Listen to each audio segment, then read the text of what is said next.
sans faute, nous sommes là, installés à notre poste de circonstance pour vous présenter ce programme conçu pour vous et ce qui nous permet d'échanger sur des sujets de société sous la houlette des chansons qui y vont avec. Beaucoup d'Africains quittent leur pays pour s'installer en Occident. Ils apportent dans leur valise des rêves d'une meilleure vie. Certains partent très jeunes et d'autres en âge avancé. Au final, les immigrés finissent par trouver de l'emploi. Ils luttent pour leur vie, soutiennent leur famille et se battent pour leur destin. Cependant, en faisant de l'Occident la deuxième patrie, est-il facile pour le commun des immigrés africains de bien assurer leur retraite? C'est le thème que nous allons développer dans ce numéro. Mais avant tout, place à la chanson. Troisième étape à la vie, on récolte ce qu'on a semé. Sorti au salaki, maïa les retraites rayon assuré. Sorti au lanaki kaka bama mandoi, oko wanze. La problématique de la retraite de l'immigré africain, on en parle dans Musique en ligne, mesdames et messieurs. Et deux calibres en tout cas au bout du fil des panafricanistes.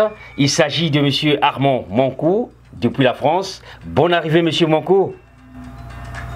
Merci monsieur. Et puis nous avons en ligne aussi toujours de France M. Christian Manjanji. Manjanji, pardon, excusez-moi si j'ai écorché le nom. Bonne arrivée M. Christian. Merci beaucoup monsieur Tenkopel. Je m'appelle effectivement Christian Mayongi. Mayongi, voilà. Je vous remercie de m'avoir invité à cette émission. D'accord, merci en tout cas à vous deux d'avoir donné, déjà un sens à cette émission. Nous parlons justement de la problématique de la retraite des immigrés africains. Alors, première question à monsieur Armand Mankou, Congolais de Brazzaville, sinon à vous deux aussi. On sait qu'en Afrique, l'âge de la retraite, c'est 60 et 65 ans. Selon les informations que vous avez, comment le citoyen lambda vit sa retraite dans vos pays d'origine? Monsieur Mankou. Je rappelle que vous êtes du Congo-Brazzaville.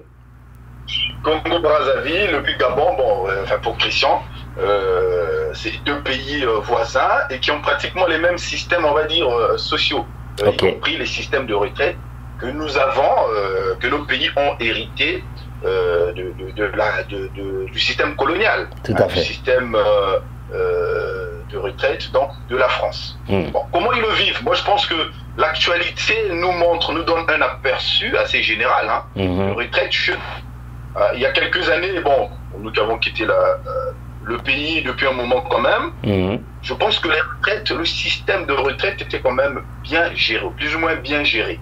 Mais le problème, c'est que cette bonne gouvernance, on va dire, du système des retraites n'a pas suivi. C'est-à-dire que le système de retraite a évolué un peu en fonction ou à l'image du pays, de nos pays. Ça et aujourd'hui, on sait très bien que dernièrement, je suivais justement une émission sur les retraites au pays. Les retraités, par exemple, chez nous au Congo-Brazzaville, accusent 21 mois d'arriéré de pension. C'est énorme, c'est même inimaginable. D'accord. Comment quelqu'un qui a un âge très avancé, vous avez bien dit, le départ à la retraite c'est 65 ans. Oui. Mais comment à cet âge-là, quelqu'un qui est physiquement affaibli, quelquefois avec des pathologies lourdes, mais le seul revenu qu'il avait ne passe pas. Ne passe pas. D'accord. Mais monsieur Mayongi, de votre côté, comment, puisque le système reste le même, comme M. Mankou l'a dit, quel est le minimum qui définit une bonne retraite? Bon, pour ce qui concerne le Gabon, on peut dire qu'il y a une régularité de versement de la pension de retraite. Ok. Mais par contre, les retraités gabonais sont soumis aux tensions inflationnistes. Donc, le montant de la retraite qu'ils reçoivent, okay, à moins qu'ils soient issus des milieux les plus aisés, est tellement faible. Par rapport au coût de la vie. Le montant est complètement dévalorisé par le taux d'inflation. Oui, oui. C'est-à-dire le coût de la vie au pays est tellement élevé à tel point que le salaire ne répond pas. La pension ne peut pas répondre. D'accord. Alors, mais en sorte que deux personnes, oui, il n'y a que ceux qui ont réussi à construire des maisons en ville et ceux qui vont se réfugier au village et faire leur plantation. Justement, quel est le minimum qui peut définir une bonne retraite? Alors, le minimum, déjà, moi je pense que la retraite, c'est un revenu, oui, que les gens qui ont cotisé, oui, touchent à un certain moment de leur vie. Okay. Un revenu, que ce soit les salaires par exemple, ils doivent suivre le cours en fait des prix. C'est-à-dire qu'ils doivent suivre l'évolution des prix, surtout des prix des denrées ou des denrées de première nécessité. De première nécessité, voilà. Le pays, c'est quoi? Quand vous prenez les salaires, les pensions de retraite, les bourses n'ont jamais été augmentées. C'est-à-dire qu'ils ne répondent pas au coût de la vie. On ne tient pas compte du coût de la vie. Donc, à vous entendre, vous dites que le minimum qui peut définir une bonne retraite va de pair avec le coût de la vie. Normalement, le coût de la vie, sinon la personne ne peut pas faire face aux besoins essentiels de sa vie. Parce que, imaginez qu'une personne qui en 1990 ou au début des années 2000 touchait 80 000 francs CFA par exemple de retraite, et il a gardé le même montant pour sa pension de retraite aujourd'hui, enfin s'il est encore vivant. Est-ce que vous pensez que ça peut correspondre aux besoins qui sont les siens? C'est pas du tout possible. D'accord. Ça ne tiendra pas. Alors, donc la retraite, déjà il faut regarder le salaire minimum garanti, il est fixé à combien? Au Congo, c'est autour de 100 000 et 120 000 si je ne m'abuse. Oui. Mais ça, c'est des montants qui datent déjà d'un certain nombre d'années et qui n'ont pas été revalorisés. Donc la pension, en un mot, vous dites que la pension devait être réévaluée à chaque fois que le coût de la vie augmente. Tout à fait. Elle devait être indexée, sur le coût de la vie. D'accord. Alors, Monsieur Christian, apparemment, les réalités sont les mêmes. L'économie des pays africains, surtout francophones, n'est pas assez structurée pour contenir les étudiants qui sortent des universités, de bien traiter les travailleurs, d'alléger même la vie des retraités. Est-ce que on peut dire que c'est déjà une peine perdue pour un Africain qui pense comment préparer ses vieux jours, sa retraite? Bon, non, on ne baisse pas les armes aussi facilement. Il faut en réalité mettre en place une organisation. En fait, il faut même penser cette organisation au moment où on parle même du pays. Ok. Qu'est-ce qu'on va faire sur place? Comment est-ce qu'on va gagner sa vie? Quelles sont les stratégies qu'on met en place? Et chaque fois qu'on reçoit un centime, qu'est-ce qu'on en fait? Voilà, il faut se poser cette question. Qu'est-ce qu'on en fait au quotidien? Et qu'est-ce qu'on a fait pour les jours à venir? Et comme nous sommes en Europe, il faut savoir que c'est très difficile d'épargner en Europe, hein, il faut le savoir. Oui, oui. Par contre, c'est aussi facile d'avoir du crédit. Donc, à un moment donné, quand vous arrivez à avoir du crédit, il faut savoir aussi qu'en Europe, il faut être capable de jouer avec ce qu'on appelle les marchés boursiers, par exemple. Mais avant justement d'aborder ce point sur l'Europe, qu'est-ce qui bloque la meilleure vie des citoyens en Afrique pour qu'ils prétendent à une retraite fiable? Bon, ce qui bloque en Afrique, c'est en fait une sorte de désillusion. Ok. La désillusion vient du fait qu'au moment des indépendances, tout le monde a cru que l'État allait fournir du travail à tout le monde. Il y a tellement de besoins de développement qu'on a pensé que chacun allait pouvoir être affecté à un endroit pour travailler pour le bien commun. Voilà. Malheureusement, on s'est rendu compte que l'organisation du pays n'a pas suivi. Donc, il y a eu de plus en plus de personnes qui sont restées en dehors du système du travail, pendant que d'autres étaient en train de gagner encore davantage mieux que leur vie. D'accord. Mais il y a un écart qu'on appelle la disparité sociale qui s'est creusée. Mais est-ce que l'immigrant ne vit pas aussi cette illusion provisoire en Occident? Alors, moi je pense qu'en Occident, effectivement, il y a besoin non seulement d'interpeller justement l'immigrant, mais aussi de l'informer sur ce qu'il doit faire. Quand vous prenez les générations, les premières générations de l'immigration, donc après la Seconde Guerre mondiale, ce qu'on est allé chercher, que la France est allée chercher pour reconstruire un peu la France, son économie, pour relancer son économie, ils ont été confrontés à un certain nombre de problèmes qu'il faudrait absolument que les nouvelles générations, celles qui sont arrivées après, s'efforcent à atténuer ou alors c'est-à-dire que face à ces problèmes-là, que les nouvelles générations prennent des dispositions. Et c'est ce que disait Christian tout à l'heure, c'est-à-dire qu'il faut déjà savoir qu'en France, il y a aussi des problèmes de financement de retraite. Le système, il est à bout du souffle parce que c'est des systèmes de retraite par répartition qu'on avait mis en place. C'est-à-dire que vous avez les gens qui travaillent aujourd'hui. Oui. Allô? Oui, allô? Est-ce que vous voyez? Donc, il se trouve qu'aujourd'hui, il y a moins de cotisants. Le chômage de masse fait que le système par répartition, il ne peut pas fonctionner de façon optimale. Et justement, dans nos pays, pour revenir à l'Afrique, dans nos pays, on avait fait du copier-coller, comme on dit. On avait reproduit ces systèmes-là, mais on n'a pas favorisé le plein emploi.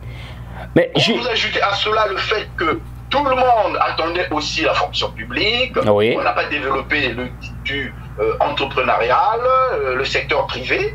Aujourd'hui, on a aussi ces problèmes-là. Mais pour ceux qui sont en France, il faut se dire que on sera confronté certainement à avoir des retraites faibles. Mais qu'est-ce qu'on fait en ce moment-là? Il faut aller regarder du côté de la capitalisation. Tout à fait. Bien, on va y arriver. Monsieur Christian, vous abordez justement tous les points.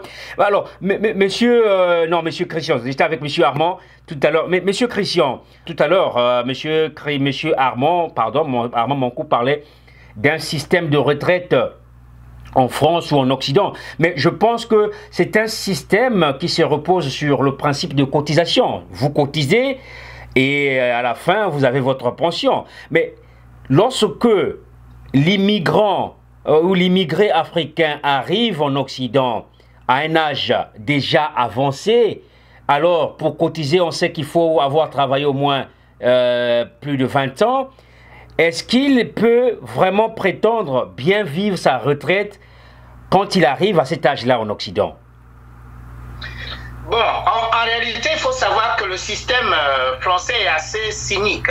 Oui. Tout le monde savait, il y a 30 ans ou plus de 30 ans, qu'il y aurait ce phénomène de déséquilibre démographique, à savoir moins de cotisants. Donc, en fait, quand on fait rentrer les immigrants en France et qu'on les fait travailler 10 ans après qu'ils ne soient capables de travailler, 10 ans après qu'ils rentrent dans la vie active, le but n'est pas que leurs cotisations servent à leur retraite à eux. Exactement. Le but est que leurs cotisations servent à payer les retraites des Français qui sont ici. Voilà, pour essayer d'apporter un peu de souffle au système qui est complètement à bout de souffle. À bout de souffle. Parce que les Français qui nous recrutent misent sur le fait qu'au moment de la retraite, nous sommes censés partir et être remplacés par d'autres personnes. Ou mourir entre-temps, vu les conditions dans lesquelles, les conditions exécrables dans lesquelles beaucoup d'Africains travaillent. Même quand ils sont diplômés, on les met dans les sous-emplois. Justement, monsieur Christian aborde un point très important, monsieur Armand. pour le commun d'Africains, c'est vrai que l'Occident offre un meilleur niveau de vie. Seulement, ça contraste un peu avec la qualité du travail qu'offrent ces pays. Certains immigrés pensent même que on est mieux chez soi que dans ces pays-là. Est-ce que vous partagez cette opinion? Bon, tout à fait. Pourquoi? Parce que nous n'avons pas pu inverser la tendance, je vais dire. Il n'y a qu'à voir beaucoup d'entre nous, Africains, bon, c'est pas pour les dévaloriser, hein, pas du tout, avec tout le bagage intellectuel qu'ils ont, mais il faut voir les secteurs professionnels dans lesquels ils travaillent. C'est-à-dire qu'on nous laisse ce qui est pénible, ce que les Français ne veulent pas faire. Oui, c'est un peu partout aussi, hein, aux États-Unis. Voilà. Les métiers du nettoyage, les métiers où, regardez, aujourd'hui il y a une crise avec la crise sanitaire, ils ne savent plus qui va faire les récoltes, parce que bon, on a fermé les frontières, donc il n'y a pas eu les immigrés qui viennent souvent travailler. Bon, il n'y a pas que les Africains, bien entendu, il y a aussi des immigrés intra-européens. Mais ils comptent aussi beaucoup quand même sur cette main-d'œuvre-là venant de l'Afrique, notamment de l'Afrique du Maghreb. Oui. On voit bien que cette force n'est pas là, cette main-d'œuvre n'est pas là, et ça cause des sérieux problèmes. Voilà. Ces gens-là, ils viennent, ils travaillent. Tout ce que les Français, on va dire, ne font pas, c'est nous qui prenons. Et c'est difficile, c'est des conditions de travail pénibles. Ok. Difficile. Mais dans ce cas. Même à ces actes avancés, bien malades. Hein, bien malades. Et il y a une étude que j'étais en train de lire, sur la dépendance. Les populations immigrées sont beaucoup plus exposées à ce qu'on appelle la perte d'autonomie. C'est-à-dire que les maladies plutôt que nous allons avoir, parce que on travaille dans des conditions difficiles, tout à fait. Parfois des conditions qui sont exécrables, font que très vite, on sera en perte d'autonomie. Ok, mais au-delà de tout, malgré tout ce que vous êtes en train de peindre sur le dur labeur du travail en Occident, l'expérience migratoire, malheureusement, continue à façonner la vie de certains Africains. Alors, au regard des inégalités, de la mauvaise gestion dans nos pays africains, est-ce qu'on peut dire qu'il faut à tout prix seulement voyager? Écoutez, enfin, je sais pas. Moi, je dirais plutôt que l'Afrique a des potentialités. On l'a dit, on l'a toujours dit. C'est pas, ça ne sera pas un scoop. Mais je pense que la bonne gouvernance peut faire que dans nos pays, il y aura toujours des gens qui vont voyager. Il y en aura toujours. Mais le problème, c'est de baisser peut-être les flux migratoires, de baisser le nombre de morts, par exemple, ou bien faire en sorte que les gens n'aillent pas mourir en Méditerranée parce qu'ils croient toujours que l'Occident, c'est l'Eldorado. Alors que nous pouvons faire des choses chez nous. Nous pouvons faire des choses chez nous. Il y a beaucoup de choses à faire. Il suffit d'avoir une bonne politique, il suffit de donner aux gens la direction et puis leur donner un peu d'espérance. On peut faire des choses, mais ça dépend de quoi? De la volonté politique. Mais, Monsieur Christian, il n'y a pas d'âge légal auquel, en réalité, un immigré doit arrêter de travailler en Occident. Alors, sa retraite doit se faire par sa propre capitalisation et il doit donc investir dans son pays. Est-ce que l'Afrique est propice pour l'essor de sa diaspora? Bon, honnêtement, pour toutes les expériences que moi j'ai eu à dire, si investir, ça se limite à prendre de l'épargne et à l'envoyer aveuglement en Afrique, je dis non, c'est pas possible. Ok. C'est pas possible.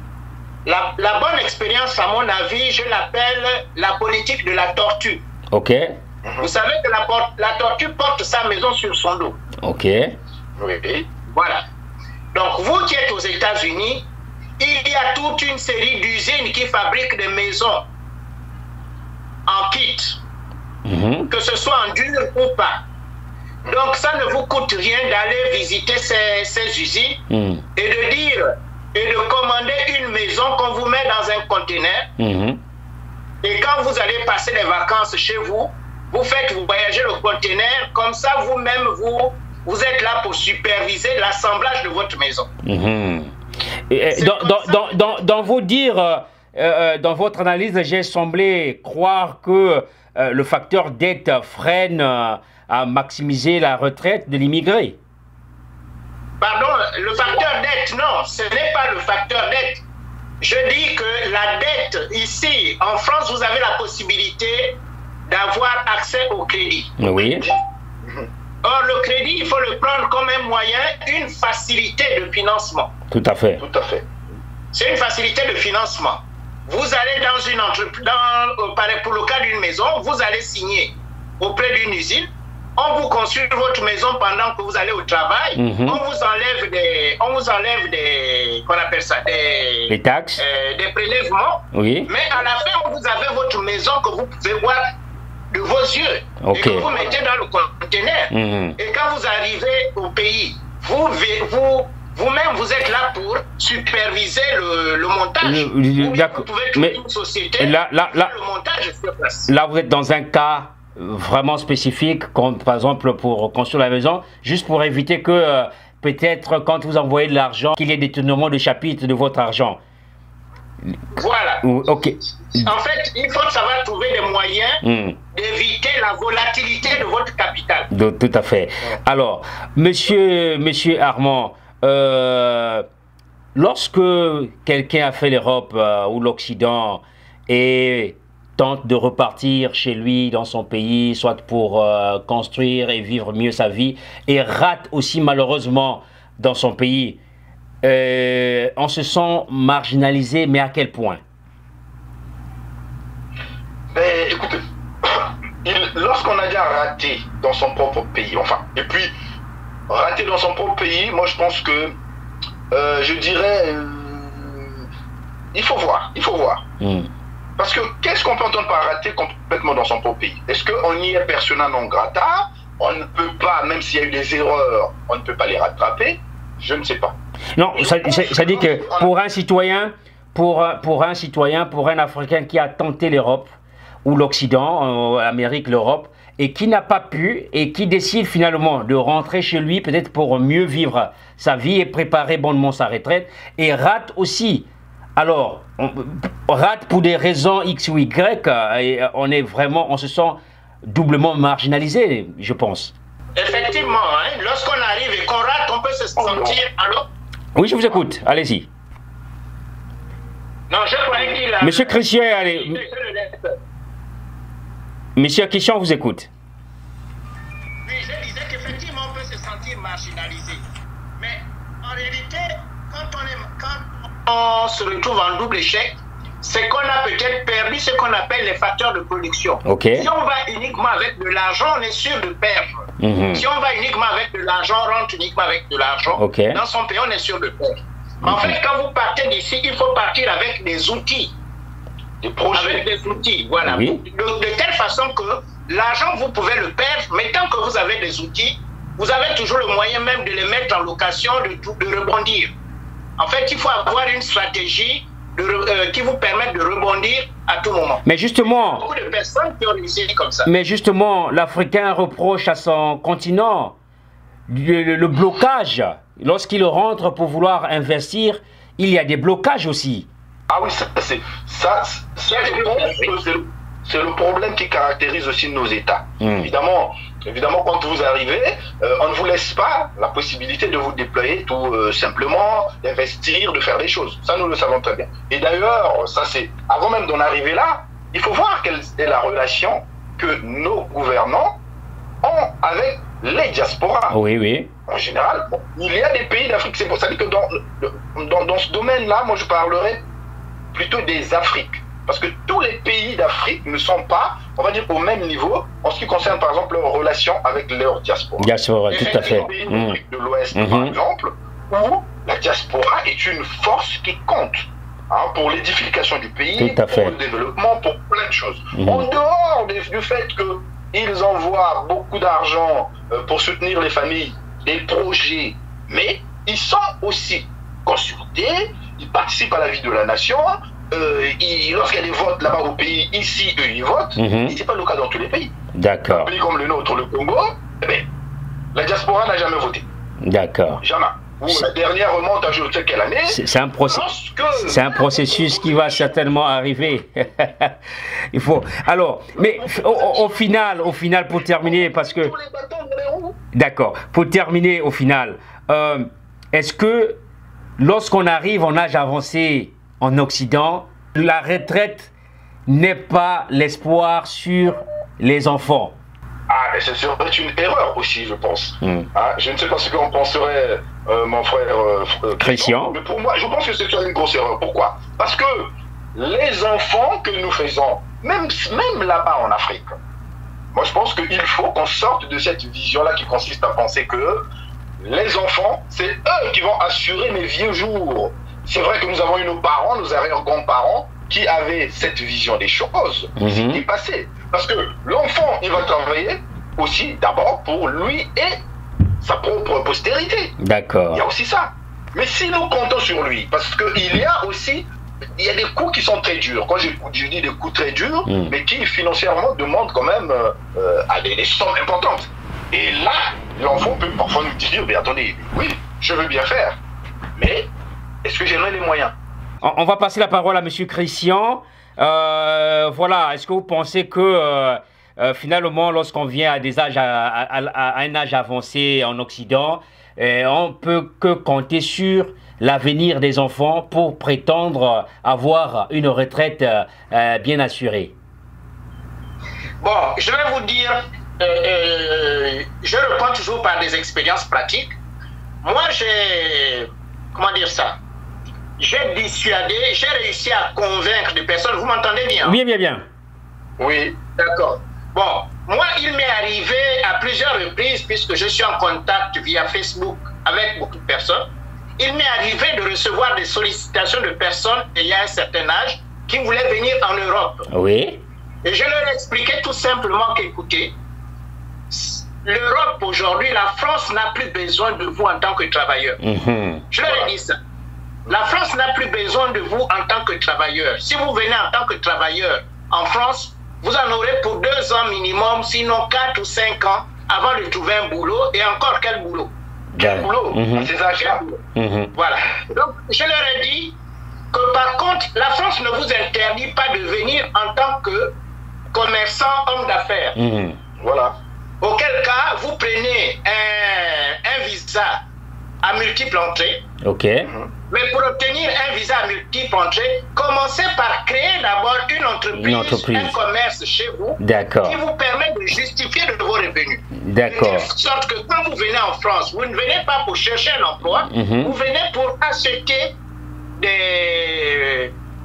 les produits, les articles, et puis aller revendre en Afrique. Voilà, on aurait compris ça. On aurait compris ça, cher monsieur. Alors, on aurait compris tout ça, cher monsieur. Merci d'avoir participé. Pour terminer, vous militez pour le panafricanisme. En 2 mots, ou encore en 1 minute. On va commencer par vous, monsieur Armand Bonko. Le panafricanisme, qu'est-ce que vous entendez faire? Qu'est-ce que vous comptez faire? Comment vous le regardez actuellement? Alors, moi, le panafricanisme, c'est un concept qui est tellement vaste. Et dire que mon regard, en 1 minute, suffit de vous dire vraiment ma vision sur tous les axes du panafricanisme, on n'aura pas le temps. Non, c'est vrai. On restera encore jusqu'à demain. Mais sur l'angle économique, par exemple, moi je dis que l'Afrique est un grand marché. Un très grand marché. Et d'ailleurs, c'est ce que nous vaut peut-être toutes les guerres que nous avons. Mais la génération qui est la nôtre doit aujourd'hui s'organiser, avoir une vision qui sort de notre, on va dire, pays natal. Je suis du Congo-Brazzaville. Aujourd'hui, moi, je fais un projet qui s'étend de Kinshasa, donc au RDC, Gabon, Cameroun, voire le Tchad. Je ne m'interdis pas même d'aller investir en Côte d'Ivoire. C'est-à-dire qu'il faut qu'on arrive à mettre en place des conglomérats qui pourront s'implanter partout en Afrique, en se disant que voilà, nous nous implantons là, c'est d'abord pour notre indépendance économique et que les majors qui viennent d'Occident ne viennent pas nous damer le pion, excusez-moi l'expression, comme on dit chez nous-mêmes. D'accord. Moi, c'est comme ça que je vois les choses. Ok, alors, comment le perçoit-il, monsieur Christian Mayanji? Merci beaucoup. Donc, le panafricanisme, en fait, on vient de vous le démontrer. Nous sommes sur la même longueur d'onde, Armand et moi. Ici, nous coopérons.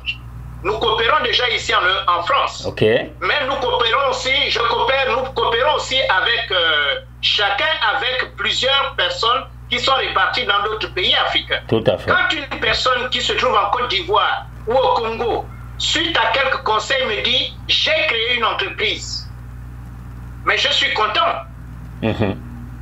C'est ça le panafricanisme en pratique. Et c'est même le panafricanisme que Kwame Nkrumah préconisait. Ce n'était pas un panafricanisme abstrait. Ce n'était pas un panafricanisme doctrinaire. Encourager les idées. Qui était pratique. Encourager les idées et les projets des autres frères africains. Voilà, ça sera tout en tout cas pour aujourd'hui. Merci infiniment à vous, Monsieur Armand Mankou, d'avoir participé à cette émission. Merci également à Monsieur Christian Mayonji d'avoir participé à cette émission. Je dis toujours, vous avez donné un sens à cette émission. Nous avons parlé de la problématique de la retraite de l'immigré africain. Ça a été sûrement bénéfique pour tous ceux qui nous ont suivis de partout sur notre chaîne YouTube Net Africa Télévision. Merci en tout cas une fois de plus et merci à vous qui nous avez suivis de partout. D'ici là, portez-vous bien. On se dit à très bientôt sur Net Africa Télévision. Je suis en train de chercher la musique qui accompagne justement voilà ma conclusion. C'est fait, c'est étape de la vie de Cosmos Moutouari. Voilà, c'est une chanson très éducative. Vous pouvez l'écouter sur YouTube en tout cas. Ça vous prodiguera certainement des conseils. Voilà, ça sera tout. Portez-vous bien et on va se dire que prenons bien soin de nous car chaque jour est une vie. Au revoir et à très bientôt sur Net Africa TV. La